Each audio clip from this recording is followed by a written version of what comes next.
And, guys, I start with Joe Burrow. Mr. Burrow, I give you a standing ovation for yesterday's play. Excellent. Because it was not pretty throughout this game for Cincinnati, but he's impressed me. He was solid and thorough with his performance. He plays fast. This guy was sacked 5 times yesterday by the Vikings defense. He was hit 7 times, but he stays sharp. He's not afraid to stand in the pocket. He can scramble and use his legs. Oh, and by the way, Jamar Chase is just fine. 5 catches, 101 yards, and a touchdown. He provided them juice. T. Higgins did as well. He's not nearly as explosive as Chase. We knew that, but came up with some big grabs. And this was 3 seconds away from being a tie football game. They hit a kick as time expired in overtime. That's a good win. I'm not into Minnesota. There are some people who are into Minnesota.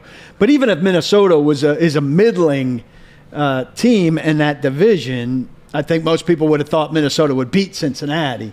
And so Cincinnati winning that game is a great start to Cincinnati's season. And Burrow suffered the big injury last year. I hate hearing that he's hit that much and sacked that much. Because he got lit up. Yeah, and he needs to not get lit up. And I'm sure he's doing the best he can to get the ball out. And you saw more of it than I did. Yeah. But he did really well. I'm impressed with how nothing tends to just sway him one way or the other with his play. He's a poised guy, and that bodes well for him. But he's a poised guy who needs better offensive linemen in front of him. Well, and they can only address so much each year. They went with the receiver this year in Chase, who delivered and had no problem catching it in that game. And then they're going to have to address offensive line, no doubt about it, if they're going to keep him upright. But it's not just the poise. It is – so many people throw the word swagger around, and I think it's used way too much. But there is a level of uber confidence to audible out of a run play on 4th and 1 where the game is going to be decided. And that's what he did. Mm-hmm. Ball's at midfield. That is a risky play call. They could easily punt it and almost play for the tie at that point. Defense have been playing well, especially in overtime. And instead, they're going for the win, and he audibles out of a play that failed earlier in the game. They went on a 4th and short to Joe Mixon. He gets stuffed. They sees the same alignment against the big defensive tackles for Minnesota. He opts out of it, and he's able to hit his 3rd option on the play for a 32-yard gain that ended up winning the game. And then Evan McPherson comes in and kicks the game-winning field goal. For a second-year player that had a catastrophic injury to end his rookie year, to make that audible and to go with that and put the game on his shoulders, and then to be able to process a stacked line of scrimmage with pressure coming in your face and hit your 3rd option to win the game, that's special. And good for Zach Taylor. I don't know that the Brown family will be as quick to pull the trigger on Zach Taylor as most of the national media would be. Think about how long Marvin Lewis lasted there, forever, with no playoff success. But still, Zach Taylor would be talked about as needing to go if things don't pan out this year. That's a good start for Cincinnati in what's going to be a miserable division for them. The Vikings are no fun to watch offensively, and it's for the opposite it's not, we were talking about Jameis Winston, how he was taking too many chances, right? He just puts the ball in harm's way.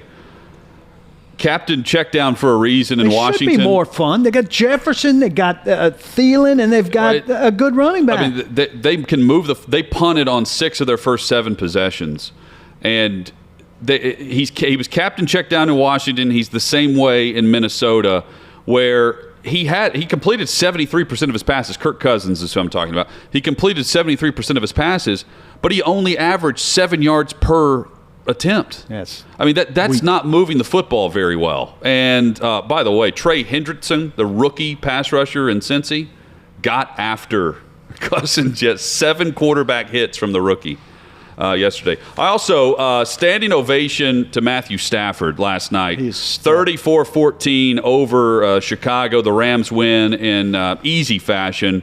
Threw for 321 yards, 3 touchdowns. He was just very dynamic in his debut for L.A., and he's immediately going to get the talk. He will be the Russell Wilson of last year. Russell Wilson, after Week 4, was proclaimed the MVP of the league. That will be Matthew Stafford in 2021. Jay Glazer told a ridiculous story that I find just hard to believe on the Fox pregame show that I saw on Twitter, that the whole Stafford to the Rams thing started when McVay and Stafford vacationed at the same hotel in Cabo. Complete coincidence when the Stafford seeking his own trade window started. What are the odds of that? Well, also, I can't help but watch that and hear about that story and think, what a total indictment on the Detroit Lions. That he's got his best quarterback rating in the history of his career in game one with new scenery in Los Angeles. Yeah, but hang on. We act like he didn't have weapons in Detroit. He played with Calvin Johnson for 7 years. There's all this talk about they didn't put weapons around him as an offense in Detroit. He played with a first ballot Hall of Famer. It's just a bad place. And that's my point. Again, not an indictment on Calvin Johnson, but what an indictment on the organization that even with talent around him, it just never worked to any great extent, and that eventually it was just, I've enjoyed most of my time here, but it's time to move on. And then in game one, he comes out and has the best quarterback rating of his career. They scored on 6 of their first 7 possessions. They're going to be really good. They're going to be really, really good. Thanks for watching. Be sure to subscribe and hit the bell so you're notified every time Outkick 360 goes live. We are live weekdays, 11 a.m. Central, noon Eastern, right here across the Outkick network. And while you're at it, like this video and let us know what you think in the comments below.